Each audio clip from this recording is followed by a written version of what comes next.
It was a Sunday night in November 1875, and the fog was rolling off the Thames, covering London in a thick yellow blanket. In the exclusive clubs of St. James and the grand dining rooms of Mayfair, the most powerful men in the world were finishing their dinners.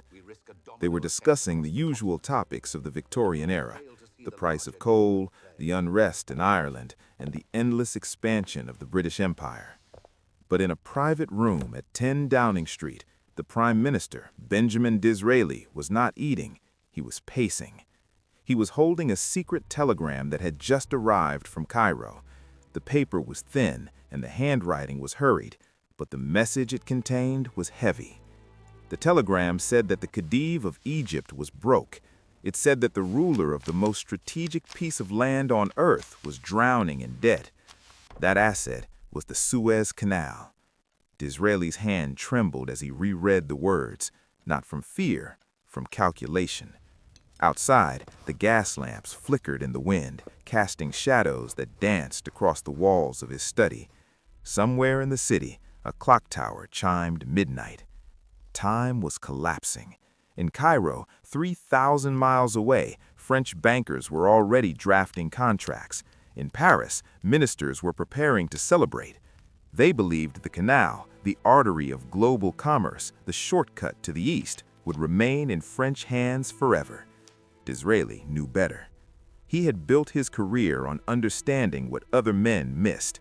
He was 70 years old, a novelist turned politician, a man who had spent his entire life as an outsider. His father was Jewish. His novels were romantic fantasies that the literary establishment mocked. His political rivals called him a charlatan and an adventurer. But he had become prime minister anyway, through sheer force of will and an instinct for the jugular. And right now, his instinct was screaming. The French were about to win, unless he acted, unless he moved faster than governments are supposed to move, unless he broke every rule about how power is wielded in a constitutional monarchy. They were about to learn how quickly forever can end. Disraeli walked to his desk. He sat down. He picked up his pen, and in the silence of that fog-choked night, he began to write. He began to write a message that would not be found in any official record, that would not be debated in Parliament, that would not appear in any newspaper. The message was addressed to a single man, a banker, a friend, a Jew like Disraeli himself, though Disraeli had converted decades ago. The man's name was Lionel de Rothschild. The message was simple. It asked for £4 million in cash within 48 hours. No questions, no parliament, no paperwork. It was the kind of request that topples governments, the kind that starts wars, the kind that reshapes continents. And Lionel de Rothschild, sitting in his mansion on the other side of London, reading the note that had been hand-delivered in the dead of night, understood exactly. He was being asked to place a bet, not on stocks or bonds or commodities, on history itself, on whether one man's gamble in the dark could outmaneuver an entire nation. He said yes. Within 24 hours, the money was ready. Within 48 hours, British agents in Cairo were handing over payment. Within 72 hours, the shares of the Suez Canal Company, 176,602 of them, representing 44% of the total, had quietly changed hands from the Khedive of Egypt to the British government. The French bankers arrived in Cairo 3 days later with their contracts and their champagne. They found nothing. The deal was done. The canal was British. No one had voted on it. No one had debated it. No legislation had been passed. One man had made a decision in private, borrowed money from another man in secret, and purchased control over the single most important waterway in the world before anyone could stop him. This is not a story about transportation.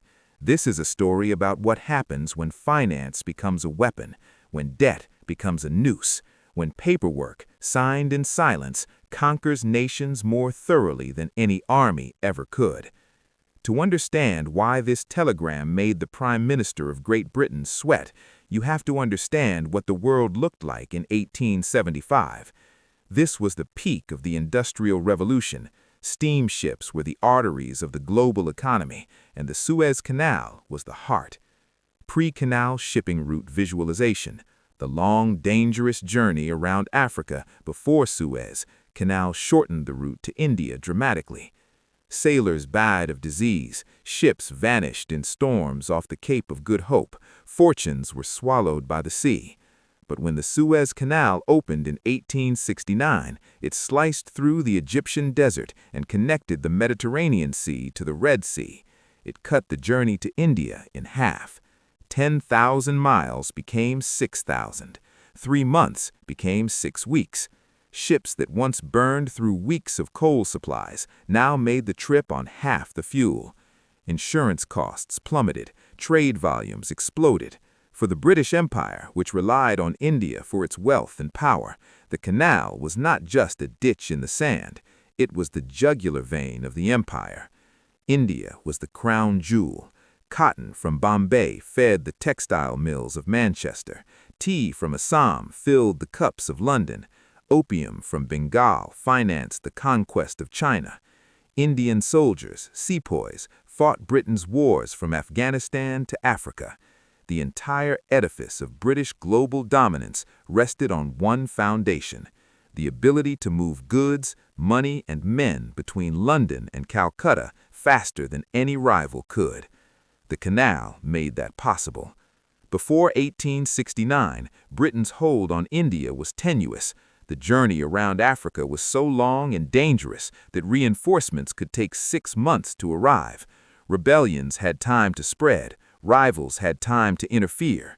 But the canal changed the geometry of empire. Suddenly, British troops could reach India in weeks.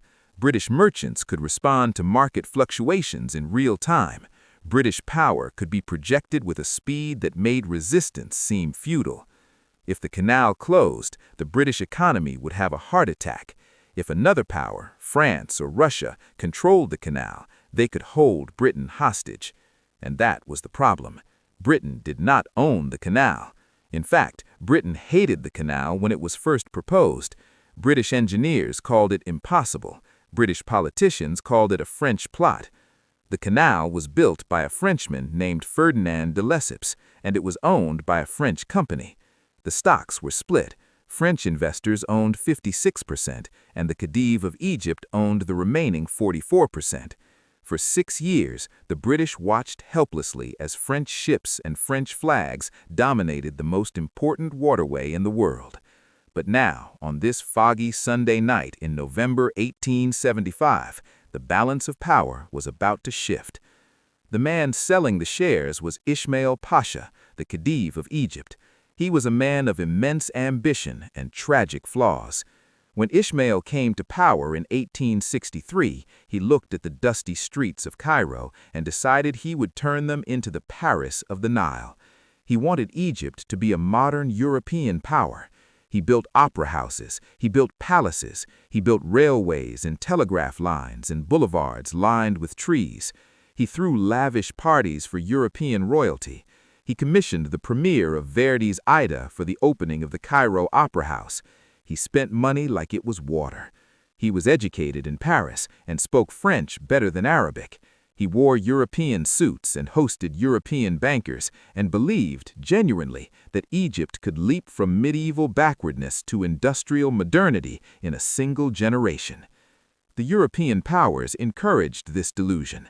They loaned him money at ruinous interest rates, they sold him weapons he didn't need, they built infrastructure they controlled, and all the while they tightened the noose. But Egypt was not France. Egypt was a tributary state of the crumbling Ottoman Empire, and it did not have the wealth to support Ismail's dreams. The country's economy was agricultural, not industrial. Its tax base was peasants, not factories. By 1875, Egypt's national debt had ballooned to over £100 million, more than double the cost of the Suez Canal itself. Interest payments alone consumed 60% of Egypt's annual revenue. European bankers circled like vultures, demanding repayment, threatening seizure of assets, whispering to their governments about the need for intervention to protect foreign investments. Ismail was drowning. His treasury was empty. His creditors were relentless. And so, in desperation, he turned to the one asset he still controlled, his shares in the Suez Canal Company. He needed cash, fast, and he was willing to sell to anyone who could pay. The French heard about it first. A French banking syndicate led by a firm with connections to the government in Paris began negotiating a deal. They offered Ismail a loan of 85 million francs at 18% interest, secured against his canal shares. It was highway robbery, but Ismail had no choice. The French bankers believed they had won. They believed the canal would remain French. They believed no one could move fast enough to stop them. They were wrong. On November 14, 1875, Frederick Greenwood, the editor of the Pall Mall Gazette, received a tip from a London banker named Henry Oppenheim. The tip was simple. The Khedive shares were for sale, and the French were about to buy them. Greenwood understood what this meant. If France secured the Khedive shares, they would control 90% of the canal. Britain would be shut out forever. The route to India, the lifeline of the empire, would be in enemy hands. Greenwood was not a government official. He was a newspaper man, but he understood power. He understood that information delivered to the right person at the right moment could change the world. He did not publish the story. He did not alert his competitors. He went directly to the top. Greenwood went straight to Lord Derby, the Foreign Secretary. Derby, a cautious man by nature, might have deliberated. He might have formed a committee. He might have sent a memo to the Treasury. But Greenwood impressed upon him the urgency. The French deal was nearly complete. There were days, perhaps hours, before the contracts were signed. Derby went to Disraeli, and Disraeli understood, in an instant, that he had perhaps 72 hours to act. Parliament was not in session. There was no time to debate, no time to legislate, no time to ask permission. If he waited for the proper channels, the French would win. If he moved now, in secret, he could change everything. But there was one problem. £4 million. That was the price. The British Treasury did not have that kind of cash sitting idle. Even if they did, moving it would take weeks. Government bureaucracy was slow. French bureaucracy was faster. The race was already lost, unless Disraeli could find someone who had £4 million in liquid assets, someone who could move that money overnight, someone who trusted him enough to lend it without paperwork, without guarantees, without Parliament's approval. Someone who understood that this was not just a financial transaction. This was a geopolitical coup disguised as a loan. There was only one man in Britain who could do this, Lionel de Rothschild. The Rothschild family, by 1875, was the most powerful financial dynasty in Europe. They had funded wars, they had financed governments, they had built railways across continents.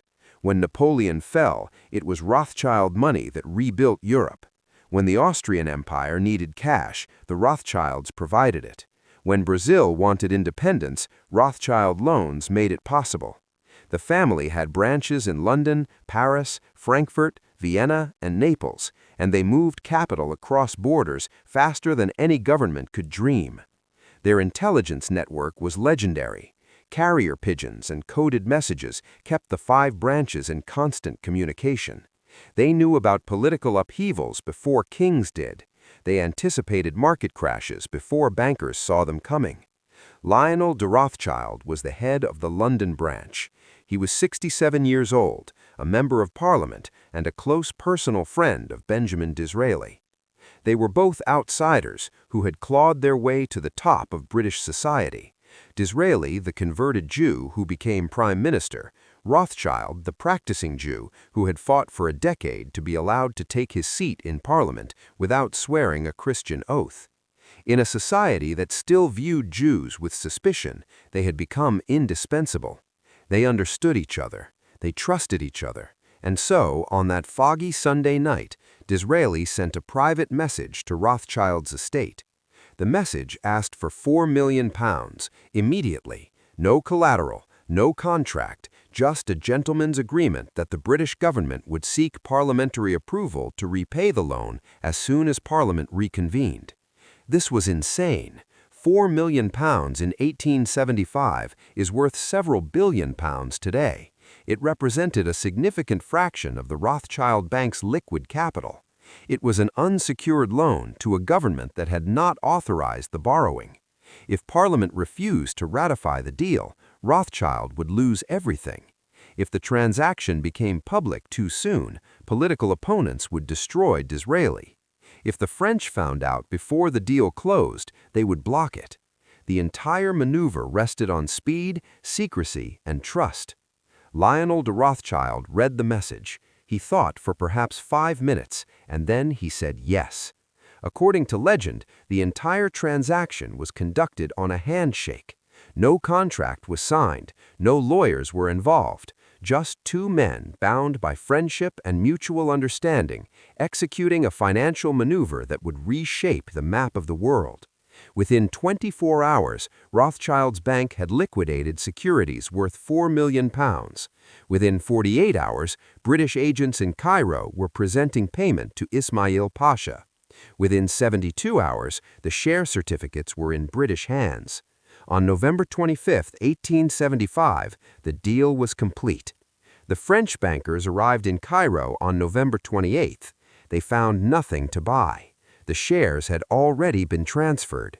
The contracts were signed. The money had changed hands. They stood in the Khedive's palace, stunned, holding useless paperwork and staring at an empty chair where a fortune had been. The news did not break immediately. Disraeli kept it secret for days, even as the transactions were being completed. He wanted everything finalized before his political opponents could interfere. Only when the shares were safely in British hands did he allow the story to leak. On November 25th, the first whispers began in the London clubs. By November 26th, the newspapers had it. By November 27th, it was the only story that mattered.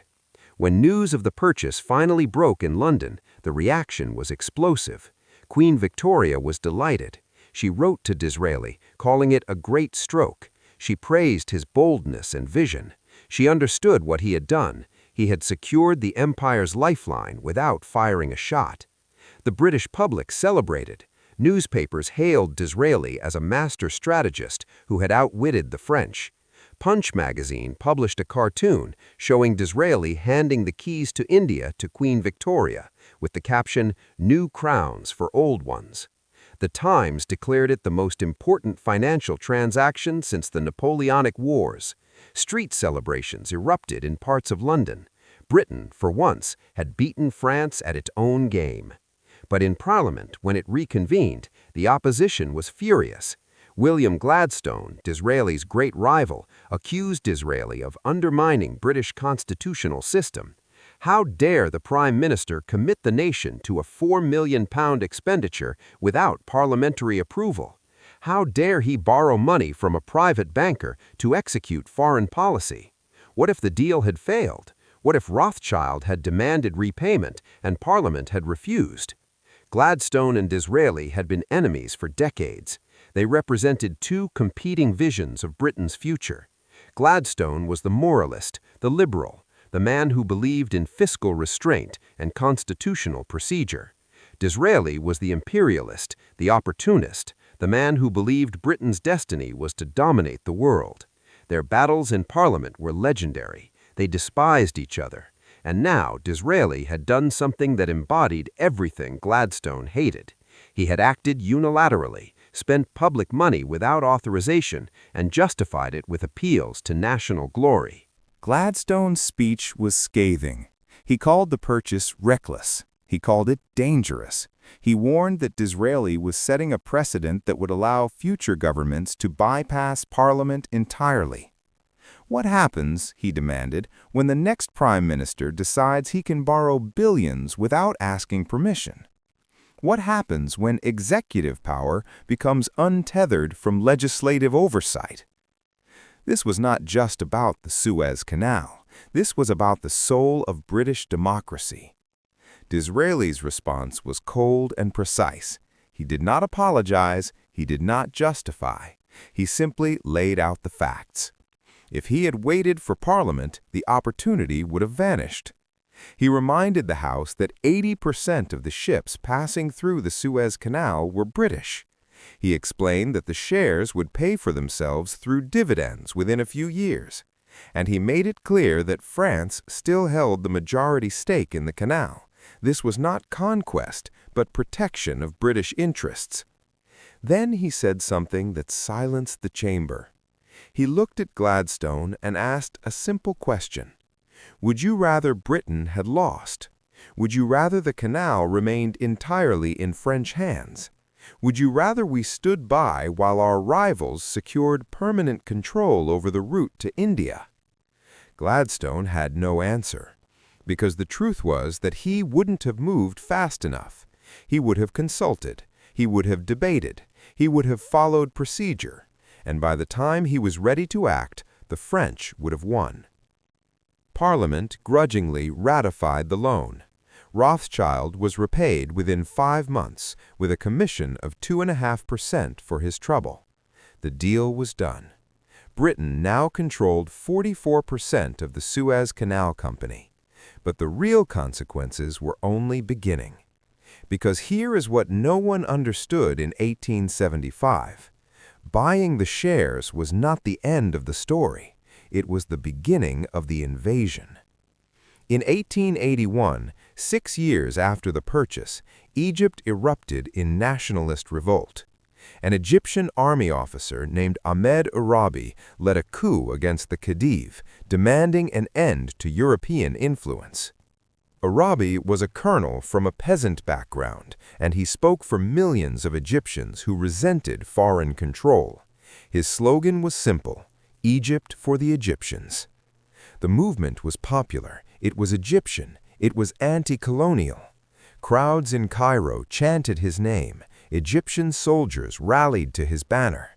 For the first time in decades, Egypt seemed poised to reclaim its sovereignty. And it threatened everything. Because by 1881, Britain had invested heavily in Egypt's infrastructure. British banks held Egyptian debt. British engineers managed Egyptian railways. British administrators advised Egyptian government.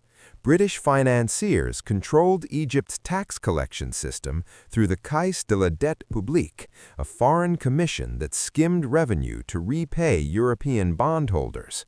And Britain now owned nearly half of the Suez Canal. The canal was no longer just a French project, it was British property. Every ship that passed through it carried British goods or paid fees to British shareholders. And when Arabi's forces threatened to seize control of the canal zone, Britain acted. The pretext was a riot in Alexandria in June 1882.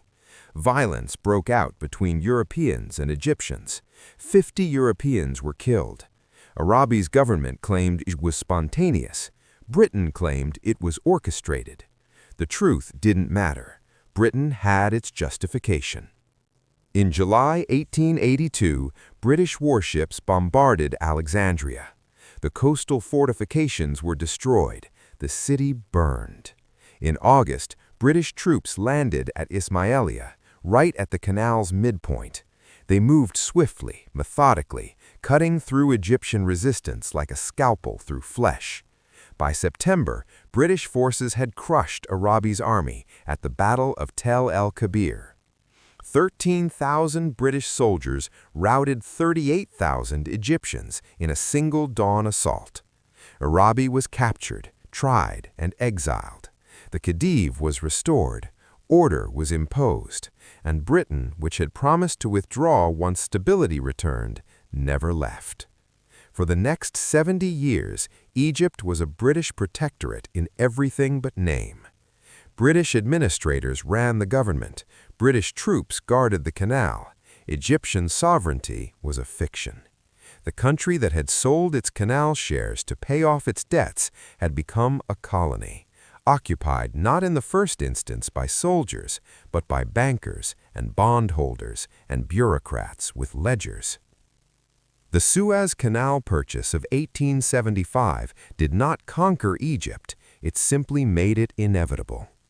and the pattern repeated across the Middle East. After World War I, when the Ottoman Empire collapsed, Britain carved up the region. Palestine, Iraq, Jordan, Kuwait all became British mandates or protectorates. The justification was always the same: protecting the route to India, securing the Suez Canal, maintaining stability. But the real reason was simpler. Britain had invested too much to let go.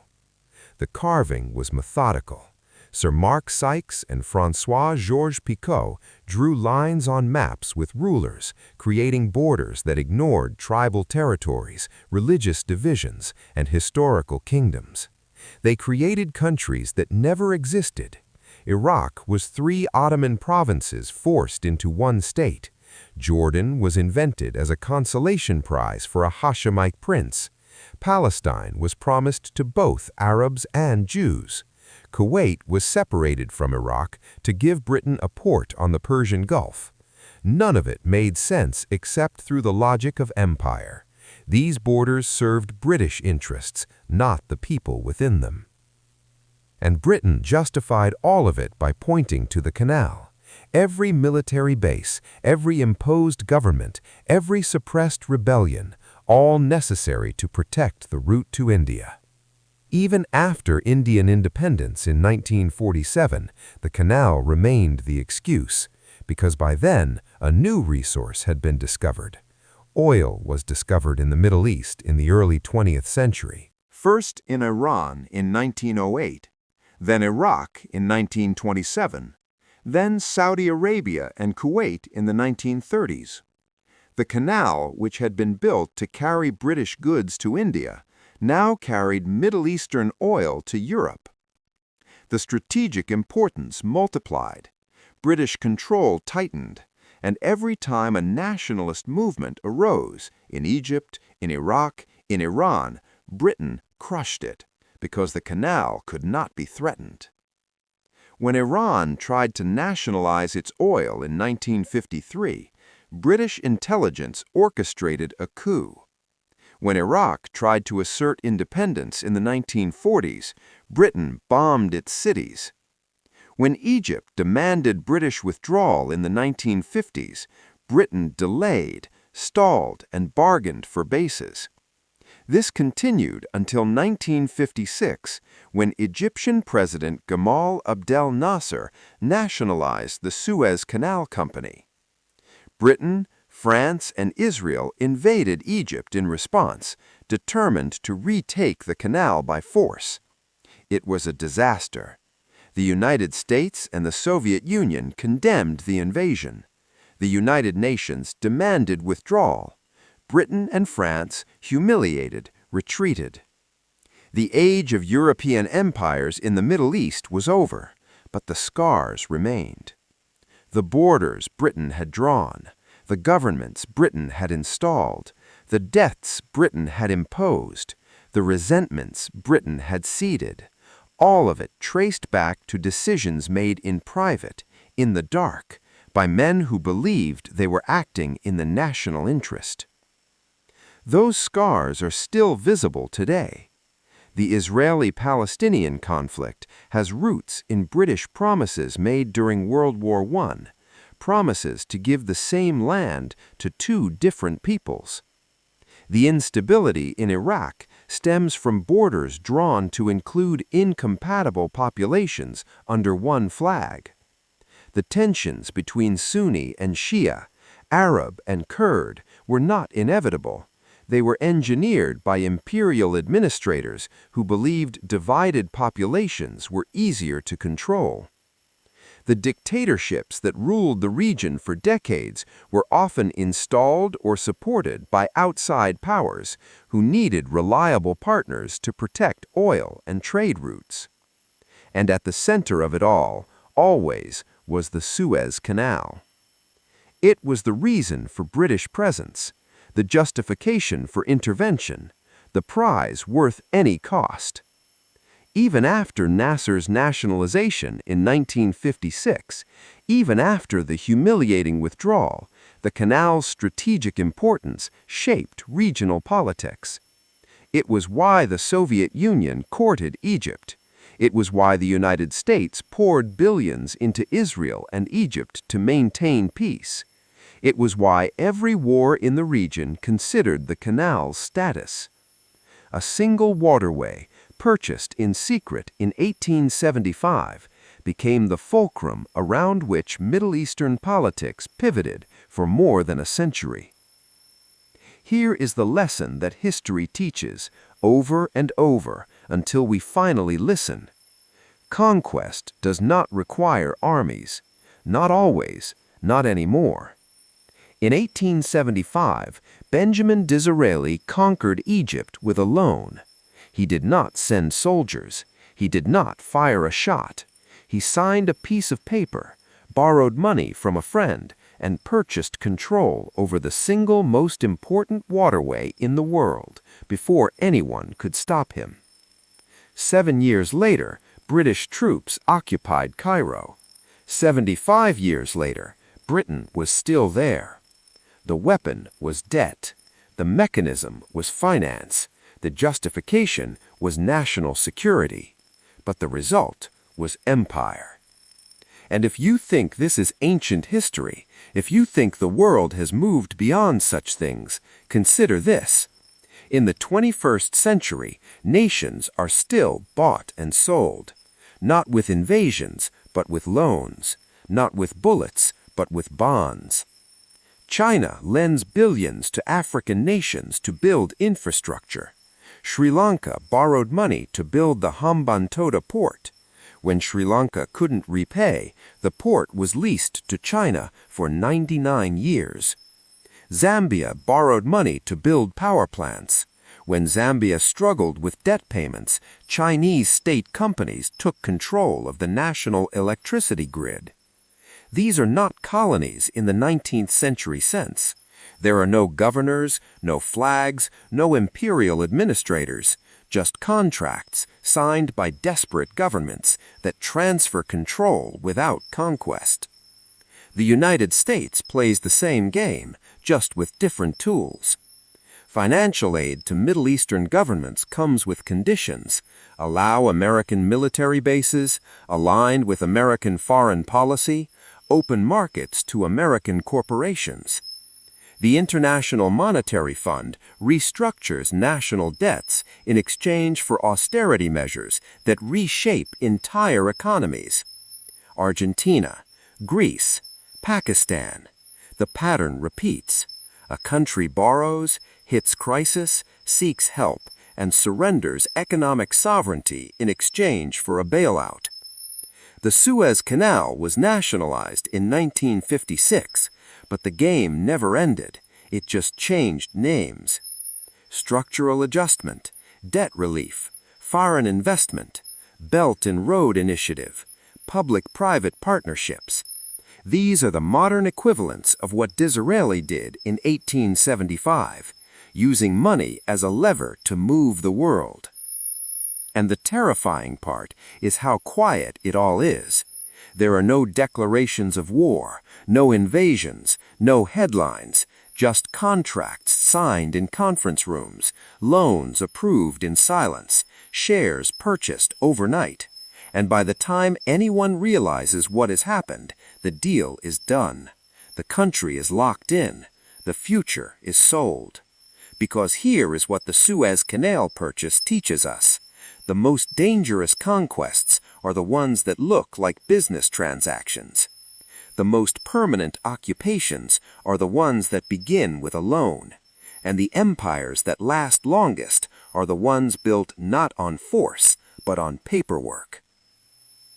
In November 1875, one man moved £4 million in 48 hours and changed the fate of the Middle East for a century.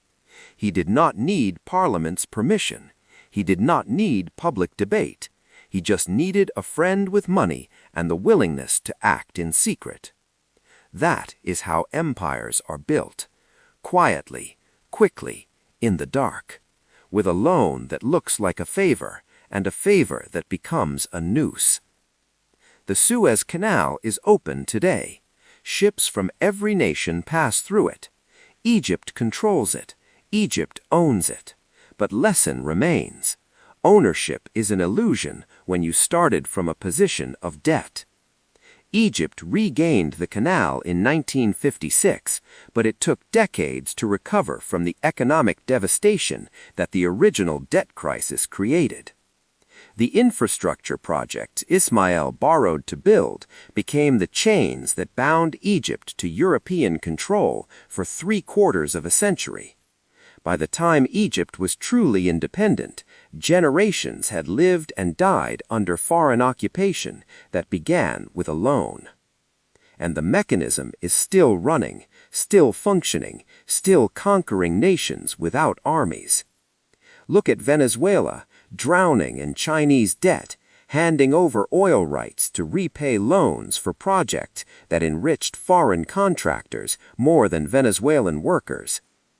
Look at Pakistan, mortgaging its ports and power grids to Chinese state companies in exchange for Belt and Road Initiative funds.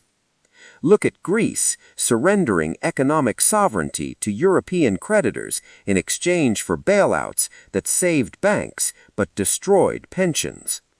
The names change, the nations change, the lenders change, but the pattern is identical. That is the legacy of the 48-hour loan, not the canal, the precedent. The idea that money, moved fast enough, can buy anything, even a country, especially a country, because countries, unlike people, can't declare bankruptcy and start over. They endure, and so do the debts they accumulate. And those debts, compounded over time, with interest and penalties and restructuring fees, become permanent.